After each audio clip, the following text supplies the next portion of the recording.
Bienvenue à votre émission Coffre aux idées. Nous continuons nos études sur le thème Au-delà de la mort. Aujourd'hui, nous allons découvrir une histoire fascinante dans la parole de Dieu. Une histoire qui doit vraiment nous interpeller. Les morts reviennent-ils vraiment pour nous parler, nous raconter, nous guider, ou ils dorment d'un profond sommeil? Nous allons discuter avec Evie et Cassandra et Evie nous fera la prière. Mon Dieu, nous te remercions pour ce moment d'étude que tu nous permets d'avoir. Permets-nous de pouvoir comprendre ce que tu veux nous dire. Au nom de Jésus, pour ta gloire. Amen. Amen. Cette semaine, nous voyons l'histoire de Saül. Un roi a été nommé par, je dirais, le peuple. Volontairement, je dis par le peuple. Parce que c'est le peuple qui réclamait un roi parce qu'il voulait ressembler aux autres. Et Dieu a répondu à cette demande. Et la question peut se demander, Saül, lorsqu'on connaît la fin de sa vie, est-ce que vraiment il pouvait éviter cette fin-là? Je pense que oui. Il a eu plusieurs occasions, en tout cas, d'éviter cette fin. Par exemple, lorsque Dieu lui disait d'obéir, et il choisissait de désobéir. Et ce n'était pas qu'une seule fois. Il l'a fait plusieurs fois. Donc c'était un petit peu... Il trace un peu la voie jusqu'à sa fin. C'est lui qui a choisi, pas à ce moment-là, mais depuis longtemps, de marcher à côté de la voie que Dieu lui avait tracée. Donc à ce moment-là, sa fin, oui, c'est celle qu'il a eue. Et c'était par rapport à ses choix, mais ses choix antérieurs. Pas simplement à la fin. Mm-hmm. C'est vrai que Saül il avait l'occasion de pouvoir changer le cours de son histoire. Tout ceci doit nous servir de leçon en tant que jeunes. Hein? Bien sûr. Savoir que nous ne pouvons pas dire que c'est à cause de X, Y que j'arrive dans cet état, je dirais, de manière désespérée. Je suis quand même responsable de tout ce que je fais. Il ne faut pas qu'on oublie que le plan de Dieu pour nous, et ce malgré le péché, est quand même qu'on aille au ciel. D'accord? Donc Dieu, même quand il voit qu'on est en train de flancher et qu'on est en train de se diriger dans la mauvaise direction, il essaye toujours de nous ramener à lui. Quand on regarde Judas avait l'occasion de se repentir. Mm-hmm. Et il a fait un choix. Il faut pas qu'on oublie que certes, Dieu est tout-puissant, mais Dieu nous laisse la possibilité de choisir. Il nous donne cette liberté et il ne force personne à prendre la décision qu'il voudrait que nous prenions pour nous. Tout à fait. Et il faut bien que nous comprenions que nous sommes toujours responsables de nos actes. Parce que souvent, c'est facile de dire, oui, c'est à cause de X, Y, mais même lorsqu'on regarde, entre guillemets, je pense au couple lorsqu'ils divorcent, c'est toujours l'autre qui est responsable. C'est jamais moi. Mais ça, c'est parce que c'est le propre de l'homme. Tu sais, qu'on le veuille ou non, l'homme pécheur a cet orgueil qui est en lui. C'est toujours dur pour quelqu'un de reconnaître, effectivement, j'ai fait telle erreur, j'ai fait ceci, parce que ça va toucher à l'ego de l'être humain. Les êtres humains pécheurs ne sont pas faits pour avoir un ego qui va mal, d'accord? Du coup, c'est tout à fait normal, finalement, que dans la société actuelle, les hommes, d'une manière générale, hommes avec grand H, je précise bien, pas de distinction homme-femme, on cherche toujours à responsabiliser l'autre, d'accord?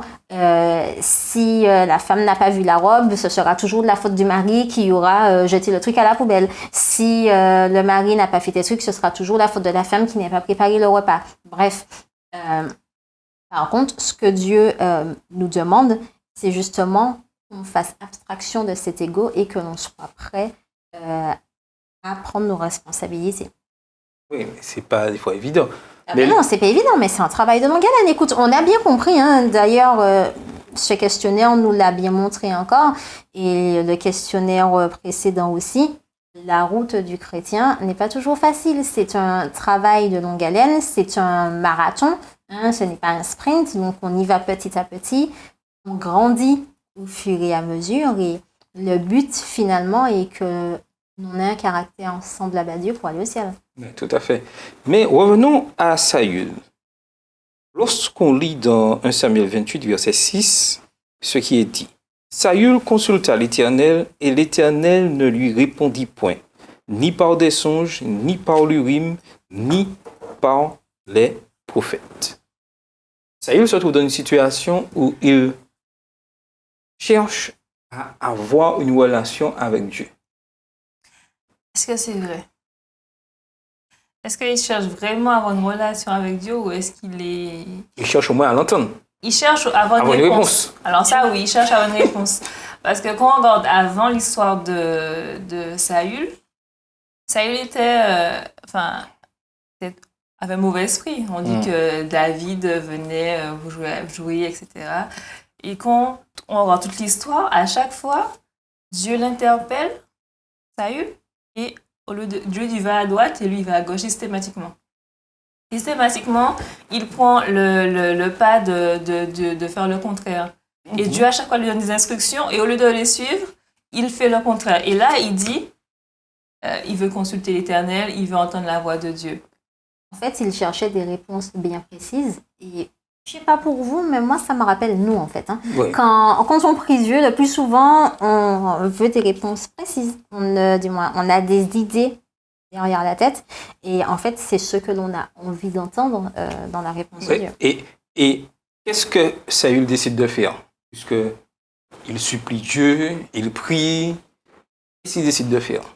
Il décide de chercher quelqu'un qui saura évoquer les morts pour obtenir des réponses à ces questions. Ma question est, Saül connaissait-il vraiment Dieu? C'est vrai que quand on lit le texte comme ça, on pourrait se poser la question de est-ce qu'il connaissait vraiment Dieu? Après, moi, je me dis que ce serait pas la problématique, c'est pas est-ce qu'il connaissait vraiment Dieu, c'est est-ce qu'il était réellement prêt à laisser Dieu agir dans sa vie, en fait. Parce qu'on peut connaître Dieu, avoir une relation autre avec lui, mais il ne faut pas oublier que si on ne donne pas la possibilité à Dieu d'agir dans notre vie, il ne va pas le faire. Et moi, je pense que c'était ça la problématique de Saül. Saül, à ce moment-là, quand on lit l'histoire, on voit bien pour moi qu'il n'était pas prêt à laisser Dieu agir dans sa vie. Il voulait fonctionner comme bon lui semblait. Tout à fait. Et malheureusement, on a tendance à vouloir, je dirais, reprendre le même schéma des choses que Saül. Mais Dieu, des fois, nous laisse aller. Des fois, il nous arrête. Il avait arrêté Saul. Des fois, il laisse aller, il laisse faire. Mais aussi, il a arrêté Saul très tardivement. Oui, mais il arrive aussi à un point de non-retour. Parce que Saül, là, est arrivé à un point de non-retour où il n'entendait plus Dieu et décide d'aller voir une voyante. Quelqu'un qui va lui raconter, lui dire l'avenir et qui va, je dirais, son but, c'est de refaire sortir de son sommeil, de la tombe, le prophète Samuel. Et Saül savait exactement où il allait, c'est-à-dire que lui-même en tant que roi, il avait ordonné que toutes ces personnes qui consultaient les morts, elles soient tuées. Donc, lui, il sait exactement où il va et pourquoi c'est pas recommandé. Donc, il fait le choix délibéré d'y aller quand même. Et il y a quelque chose où lorsque la femme répond à Saül, lui dit c'est interdit tout ça, Saül répond, lui jura par l'Éternel en disant l'Éternel est vivant, il ne t'arrivera point de mal pour cela. Il prend l'Éternel au mot pour justifier ce qu'il va faire. Et c'est là que ça devient dangereux, finalement. Tout à fait. C'est là que ça devient dangereux parce que mélanger Dieu, d'accord, il ne faut pas qu'on oublie qui est Dieu dans cette histoire. Mélanger Dieu à quelque chose de, si je puis dire, qui finalement devient satanique. Parce que là, on voit bien que Saül, en fait, prend la direction du mal, d'accord, donc de tout ce qui est en rapport avec Satan. Il est en train d'essayer de confondre le bien et le mal. Tout à fait. Bizarrement, pas bizarrement, mais finalement, si on regarde bien, en fait, il est tout simplement en train de reproduire le travail de Satan mais à une autre échelle Tout à fait. que maintenant, et du moins qu'avant, du moins que lorsque dans le ciel. Mais finalement, à l'heure actuelle, il y a beaucoup de personnes sur Terre qui cherchent à reproduire la même chose. La même chose, malheureusement. Mais remarquez bien que Saül n'arrive pas comme ça là. Rappelez-vous ce qui s'est passé quelque temps avant. Lorsque Dieu avait dit, tu extermineras tous les animaux, tous les biens. Qu'est-ce que Saül avait fait? Mais Saül, en fait, c'est quelqu'un qui fait ce qui lui semble bon. C'est-à-dire que Dieu lui dit, bon, Saül, il faut examiner tout le monde. Et lui dit, mais non, Seigneur, en fait, tu vois les animaux, ils sont nombreux, ils n'ont rien fait, les petites femmes, les enfants, enfin... T'imagines, tu fais tout ça, c'est une grande perte.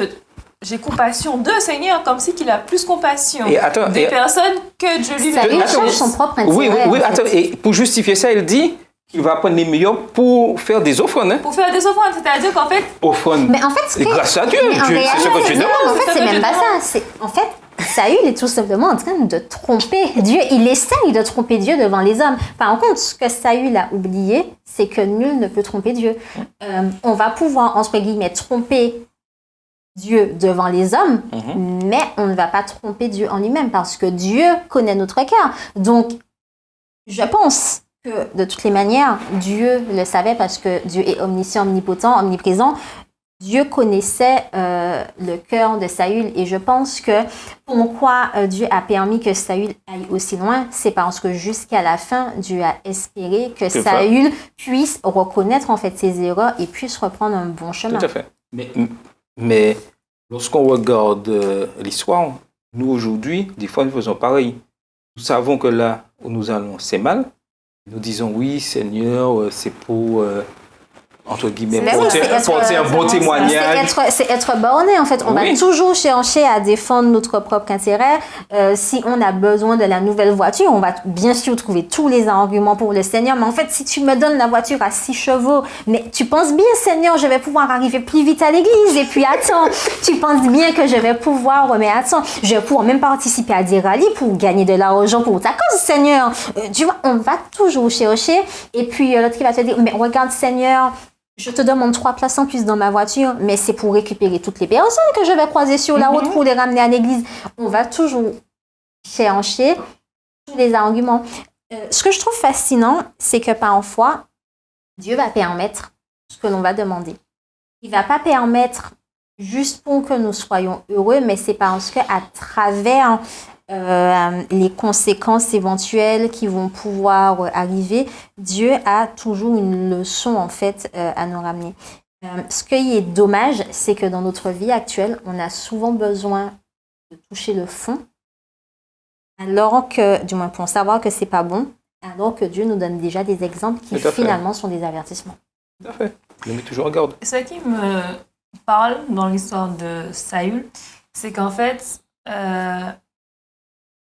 le texte d'aujourd'hui, c'est la conséquence d'une vie, en fait. Toute sa vie, il s'est obstiné à choisir ce qu'il avait décidé lui et ne pas faire confiance à ce que Dieu dit. Et par exemple, des fois, nous, on se dit, c'est écrit noir sur blanc, Dieu nous a dit, par exemple, de payer la dîme. 10%. Et on se dit, de rendre la dîme. Et nous, on va se dire, bon, Seigneur, je te donne 5% ou 8%, enfin, je te donne quelque chose, c'est déjà bien. Et en fait, vu qu'on ne va plus prendre la parole de Dieu au mot, ce ne sera pas que pour la dîme, ce sera pour autre chose. Le mensonge, Seigneur, ça c'est un petit mensonge. Seigneur, ça c'est un petit vol. Et en fait, à chaque fois, on ne va pas être dans le tout de 100% en fait. Et du coup, ça nous amène à des situations, en fait, en phase de décision aussi importante, on va quand même pas faire le 100%. Parce qu'on a pris l'habitude de faire des compromis et arrivé à ce stade-là, il va encore faire un compromis parce que de toute façon, c'est sa façon de fonctionner. Tout à fait. Son mode de fonctionnement. Donc nous, je pense qu'on doit vraiment prendre exemple sur Saül pour se dire que même dans les petites choses, il faut être fidèle. Puisqu'on glisse doucement. Et lorsqu'on continue... Sans s'apercevoir. Tout à fait. Et lorsqu'on continue, et la femme reconnaît que c'est Saül le roi, c'est-à-dire celui qui a donné l'ordre de tuer tous ceux qui invoquent les morts, Saül persiste et signe. Il avait encore l'occasion de s'arrêter. Il dit à la femme, ne crains rien, mais que vois-tu? Mais ce qui est dommage dans tout ça, c'est que Saül, en fait, ne va pas tout seul dans sa perte. Saül entraîne d'autres personnes avec lui. Et j'ai envie de dire parfois, mais en fait, si vous voulez faire vos bêtises, faites vos bêtises, mais laissez les autres personnes tranquilles, en fait. Laissez les gens, parce que c'est quand même, il ne faut pas qu'on oublie que le salut, il est individuel. Satan, il n'est pas là pour qu'un d'entre nous soit sauvé. Son but, c'est que nous tous les trois, nous tous, nous puissions tomber. Tout à fait. Mais en fait, il faut qu'on puisse aussi, si on essaye un peu de se mettre à la place de cette femme, même si ce n'est pas le personnage principal de l'histoire, mais il faut que l'on puisse se dire, il faut demander à Dieu de nous donner suffisamment de force, suffisamment de clairvoyance pour reconnaître là où il y a des problèmes, pour reconnaître là où il y a des dangers, reconnaître quand quelqu'un veut nous demander quelque chose qui ne serait pas en accord avec les principes divins. Et je pense que ça, c'est tout aussi important parce que là, Saül, il ne se perd pas juste, hein. Il perd aussi tous ceux qui sont autour. Et moi, je trouve ça vraiment dommage que les autres, finalement, payent les conséquences des mauvais choix de Saül. Chacun est responsable. Ben oui, chacun est responsable. Lorsque moi, en tant que jeune, je décide de partir avec le groupe dans une mauvaise voie, il me faut du courage pour dire non. Mais c'est pour ça que il ne faut pas que l'on soit juste des moutons. Voilà, oui, le terme il est fort, mais c'est vraiment le cas. Il ne faut pas que l'on soit juste des moutons à suivre un tel et un tel bêtement parce qu'un tel a dit que ce serait bien. Mais il faut que l'on puisse être sûr de nos décisions. Si un tel t'a dit aujourd'hui qu'en fait, en sautant du pont, tu seras sauvé, mais en fait, il faut que tu ailles chercher pourquoi il a dit ça avant d'aller sauter bêtement et puis de réaliser qu'en fait, au fond du pont, c'est juste la mort qui t'attend. Il faut que chacun puisse être capable de prendre les bonnes décisions pour soi et ne pas suivre en fait bêtement et méchamment les autres. Et à côté de ça, en fait, chaque décision qu'on va prendre aura forcément un impact sur notre environnement. On n'est pas tout seul dans une île et même si on voudrait préserver, on pense à agir tout seul, on dit oui, c'est ma vie, c'est mon choix, c'est mes affaires. Mais au bout du compte, en fait, on n'est pas tout seul. Et s'il se passe quelque chose de mal, il y aura la famille, il y aura les amis, il y aura peut-être l'ambulance qu'on va appeler. Du coup, en fait, chaque choix qu'on va faire va impacter sur notre environnement. Il faut y penser aussi. Et Saül, il est impacté sur tout le peuple d'Israël. Tout le peuple d'Israël a perdu le combat contre les Philistins. Ils n'ont plus de roi. Ils sont livrés à eux-mêmes. C'est la guerre civile. Enfin, et tu vois, ce qu'il a fait, ça a un gros impact sur... Et tu dis, on n'est pas tout seul sur une île. J'ai envie d'aller plus loin et de dire, on n'est pas tout seul dans une famille. Et que ça soit notre famille proche, ceux qui seront dans la même maison avec nous, que ça soit ceux qui seront avec nous dans l'église. En fait, il faut que l'on soit conscient que tout ce que l'on va faire va avoir une répercussion sur les autres. Et cette répercussion, ça peut être tout simplement que celui qui est à côté de nous aura moins de foi. Pas forcément qu'il fera les mêmes erreurs que nous parce qu'il aura vu, mais par contre, il aura moins de foi. Ça peut être que la génération suivante qui aura eu cet exemple qui a été laissé va vouloir reproduire la même chose. Et je pense qu'il ne faut pas que l'on sous-estime notre pouvoir en tant que jeunes. C'est pas parce que nous sommes jeunes que l'on va faire des choses, de se dire, ah oui, mais on est jeune, on a le droit de faire des erreurs. Il ne faut pas oublier que même les plus jeunes, en fait, que nous regardent de la même manière qu'un jour, on a regardé ces jeunes de 18 ans, qu'on a regardé ces jeunes de 20 ans, quand nous, on avait 10 ans ou qu'on était plus jeunes, et qu'on disait, ah mais tiens, regarde, il fait telle chose, il fait telle autre chose. Les plus jeunes font exactement pareil. Et ce pouvoir d'influence, il est très important. Et je pense que, au contraire, Dieu nous donne un rôle à ce niveau-là qui est de pouvoir donner le bon exemple pour permettre aux jeunes dans ce monde où il y a tant de choses, tu parlais de spiritisme, où on veut confondre la parole de Dieu, on veut confondre le bien et le mal, mais de montrer à ces plus jeunes, bien regardez, nous on est jeunes, c'est pas forcément évident, mais on essaye de faire au mieux. On essaye de demander à Dieu le discernement. Et je pense que c'est comme ça que la famille de Dieu va pouvoir grandir. Tout à fait. Ce que tu dis est juste. Il est important de comprendre que nous avons, quel que soit notre niveau, de l'influence sur ceux qui nous entourent. Et c'est vrai. Et quel que soit l'endroit où nous vivons, surtout à l'église, il est important de comprendre que cette influence va agir en bien ou en mal. Quoi que nous fassions. Des fois, on entend dire, c'est ma vie, je fais ce que je veux. Mais pas notre vie, c'est la vie que Dieu nous a donnée. Tout à fait. Mais cela aura toujours un impact sur le reste. Quoi que je fasse, on doit tout faire pour que ça soit positif. Mais revenons à... Mais juste, je Oui, voulais vas-y. rajouter quelque chose. Il ne faut pas que l'on reste marqué. Il y a certainement des jeunes qui ont eu de mauvaises expériences de leurs parents. Il ne faut pas que l'on reste marqué par ce qui s'est passé dans notre famille. Ce n'est pas parce que nos parents ont fini de telle et telle manière ou ont fait telle et telle erreur que nous, en fait, on doit forcément reproduire la même chose. Bien au contraire, il faut que l'on puisse demander à Dieu de nous donner cette maturité d'esprit, de tirer, en fait, le bon et le mauvais, que ça soit de l'exemple de nos parents, que ça soit des bons ou des mauvais exemples. Tout à fait. Et ça, c'est très important. Mais continuons notre histoire de Saül et on va entrer... Tout ça, c'est pour montrer que on n'arrive pas à ce stade où Saül est arrivé, du spiritisme, comme ça, du jour au lendemain. Satan a déjà fait un travail depuis longtemps en Saül et Saül arrive là. Et remarquez bien, lorsque le texte dit, et Saül qui demande à la femme qu'est-ce qu'elle voit, elle répond, c'est un vieillard qui monte et il est enveloppé de manteau. Et le texte dit, Saül comprit que c'était Samuel. Mais à aucun moment, on a dit que c'était Samuel. Pour montrer comment l'ennemi de nos âmes, par rapport à ce que nous voulons croire, peut nous faire croire n'importe quoi. Parce que là, Satan fait croire à Saül que ce qui monte là, c'est Samuel. Et le comble de l'histoire, le personnage qui arrive là parle et dit « Pourquoi m'as-tu troublé en me faisant monter ?» Sachant que nous savons que la mort est un sommeil. Donc, Saül est doublement coupable. Et Saül entre dans la conversation, je suis en grande détresse, etc. Et le personnage de Samuel dit, pourquoi donc me consultes-tu, puisque l'Éternel s'est retiré de toi et qu'il est devenu ton ennemi. Il savait ça, hein? Regarde, ça c'est vraiment ça c'est une vérité, hein? Oui. C'est une vérité, c'est-à-dire que Satan savait Attends, mais le comble de l'histoire, il n'a pas menti. Mais c'est Ben ça. non, Mais c'est la vérité. Il a dit la vérité. Je vous ai bien dit, le but de Satan est de nous aider à confondre le bien et le mal. Et d'ailleurs, c'est quelque chose que tu vois dans la vie de tous les jours. Quand on donne à des noms de séries que je ne citerai pas, hein, d'accord? Des noms qui initialement ne sont pas forcément bons, mais pour montrer qu'en fait que c'est quand même le bien. Tout à fait. D'accord? Quand dans les musiques, on va mélanger le bien et le mal, ou qu'on va justifier le mal par des choses bien, ou qu'on va citer Dieu dans toutes sortes de musiques, mais en fait, juste pour dire, c'est de Dieu que l'on parle, donc c'est une bonne chose. Mais en fait, là, on a un exemple, j'ai envie de dire, qui est frappant. Dès que tu lis l'histoire, tu comprends tout de suite, en fait, où est le spiritisme.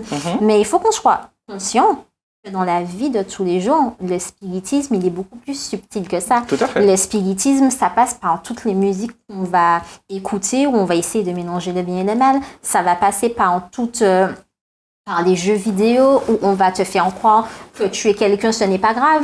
Ça passe par tous ces moments, finalement, où on essaye de nous tromper, ou Satan essaye de nous tromper. Et il faut que l'on soit d'autant plus vigilant. Parce que, comme je le disais tout à l'heure, Saül n'arrive pas là par hasard. Mais non. Il a cultivé ça. Et comme tu parlais des jeux vidéo et des choses que nous voyons, au fur et à mesure, et je donne un exemple typique aujourd'hui dans la société. Il y a environ 30 ans, 40 ans, il n'y avait pas une image à la télé d'un homme qui embrasse un homme. S'il y avait ça, tout le monde était offusqué. Un affront. Et au fur et à mesure, on a fait ça entrer à la télévision. Et aujourd'hui, on est presque arrivé au stade que ce sont les hétéros qui ont des problèmes. Voilà, il y a ce verset qui me vient en tête où qui nous dit que notre adversaire rôde comme un lion rugissant, en fait. Et c'est vrai que ma mère me répète tout le temps, il faut prier parce qu'on ne sait pas ce qui se passe autour de nous. Il faut prier parce que constamment, Dieu est en train de combattre pour nous, que les anges sont en train de combattre pour nous.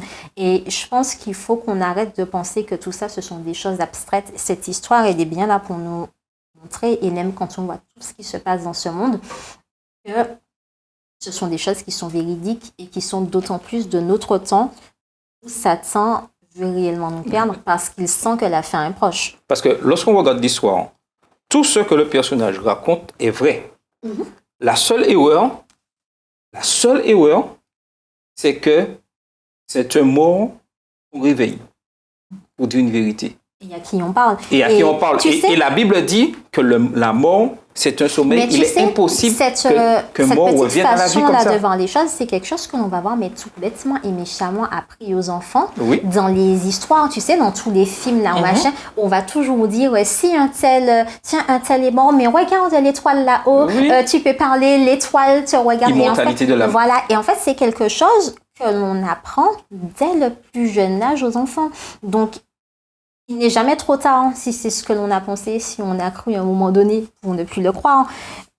Mais il faut effectivement arriver à le comprendre et être conscient de toutes ces choses autour de nous. Une manière de contrecarrer tout ce qu'on reçoit de manière, je dirais, négative du spiritisme, c'est de passer du temps dans l'étude de la parole de Dieu. On demande à Dieu, finalement, à ce que l'on disait au début de cette leçon, il faut que chacun prenne ses responsabilités. Je pense que Dieu nous donne suffisamment d'éléments pour nous rappeler que la fin des temps, elle est proche. Dieu nous dit suffisamment dans la Bible qu'il faut que l'on puisse étudier sa parole. Donc, si on fait le choix, Dieu, il va pas venir nous chercher devant la télé pour écouter, du moins pour lire sa parole, pour étudier. Non, c'est pas comme des parents qui viennent chercher les enfants, viens faire ton travail de classe. Dieu, là, il te laisse le choix. Comme à l'université, tu as envie d'apprendre tes cours, tu as envie d'étudier plus, tu vas le faire. Mais par contre, il faut être conscient de ce que ça va donner. Comme le verset qui dit « Choisis la vie afin que tu vives ». Il n'y a pas de solution, il y a la mort et il y a la vie. Tout à fait. Et c'est là, tu revenais à quelque chose que tu disais d'important tout à l'heure, que dans la musique et le spiritisme entrent facilement dedans. Nos moments de louange, nos moments de chant à l'église. Le plus souvent maintenant, aujourd'hui, on remarque qu'il y a un mélange de tout. Et plus nous mélangeons, plus Dieu se retire. Et il faut que nous fassions attention et Dieu nous met en garde.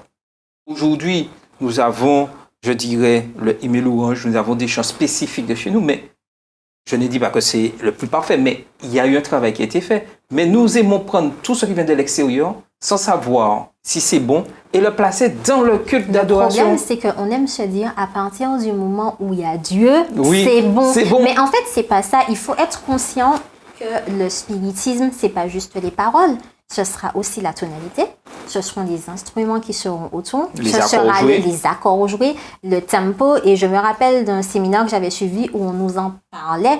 Effectivement, il y a certaines musiques qui d'emblée vont nous apaiser. Il y a des musiques qui d'emblée, en fait, auront tendance à nous mettre un peu plus en colère. Et finalement, ce que l'on écoute par rapport dans nos églises devraient être des choses qui nous rapprochent de Dieu. Il faut que dès que l'on entende cette musique, on se dise effectivement Dieu fait un travail en moi. Mais il est important de s'entraîner. Parce que comme Saül, plus je vais écouter, entre guillemets, des musiques qui vont me diriger vers le spiritisme, plus je vais m'éloigner de Dieu et plus je vais accepter, trouver ça normal. C'est pour ça justement qu'il faut constamment liant la parole, liant justement ces histoires, d'accord, bien s'en imprégner pour demander à Dieu de nous aider chaque jour à ne pas faire comme ça une. Tout à fait. Et je vais vous laisser ces textes écrits par Ellen G. White, qui se trouvent dans Sign of the Times. Le spiritisme est le chef-d'œuvre de séduction. Il s'agit de l'illusion la plus réussie et la plus fascinante de Satan. Calculé pour s'emparer de la sympathie de ceux qui ont déposé leur être cher dans la tombe. Des anges maléfiques prennent la forme de ces êtres chers, racontent des incidents liés à leur vie et répètent des actes qu'ils ont accomplis de leur vivant. Ils amènent des gens à croire que leurs amis morts sont des anges, qu'ils planent au-dessus d'eux et communiquent avec eux. Ces mauvais anges qui jouent le rôle des amis décédés sont considérés avec une certaine idolâtrie et pour beaucoup, leur parole a plus de poids que celle de Dieu. Le grand séducteur, en révélant aux hommes certains faits passés, leur fait croire qu'il est capable de révéler l'avenir. Grâce à l'expérience acquise au cours des siècles et par le calcul des causes et des effets, il parvient à connaître avec une certaine précision quelques événements futurs de la vie de l'homme et voilà comment il séduit de pauvres âmes égarées pour les attirer sous son pouvoir et les soumettre à sa volonté. Tout ça, c'est pour nous montrer que nous devons faire attention, faire pleinement confiance à Dieu et qu'il dirige nos vies. C'est ainsi que nous pouvons faire face au spiritisme. La question, comment l'esprit a-t-il convaincu votre cœur? C'était votre émission Coffre aux idées.